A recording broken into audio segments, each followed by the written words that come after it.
প্রিয় দর্শক নমস্কার, আমি শ্রী অক্ষয় কুমার শাস্ত্রী। তো প্রিয় দর্শক, আজ আমি আপনাদের বলবো চিকিৎসক বা ডাক্তার। এই চিকিৎসক বা ডাক্তার হবার মানুষের হাতে কি চিহ্ন থাকলে সে চিকিৎসক বা ডাক্তার হবার সম্ভাবনা রয়েছে।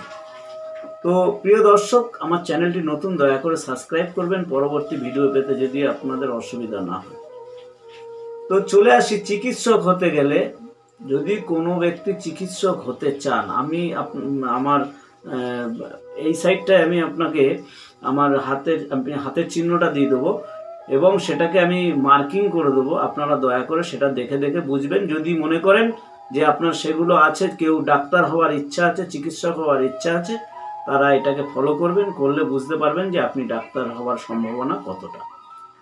তো চলে আসি, ডাক্তার হতে গেলে প্রথমে বুধের ক্ষেত্র উঁচু হওয়া দরকার আছে, বা বুধের ক্ষেত্র উন্নত ধরনের হওয়ার দরকার আছে, এবং মঙ্গলের ক্ষেত্র উন্নত বা উঁচু হওয়ার দরকার আছে।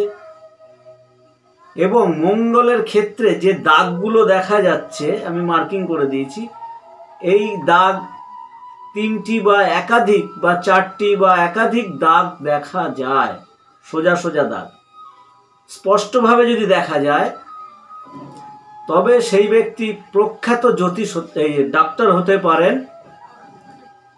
এরা চিকিৎসক হিসেবে দেশে বিদেশে আপনাদের নাম ছড়িয়ে যাবে এবং আপনারা একজন ভালো ডাক্তার বা চিকিৎসক হওয়ার সম্ভাবনা রয়েছে।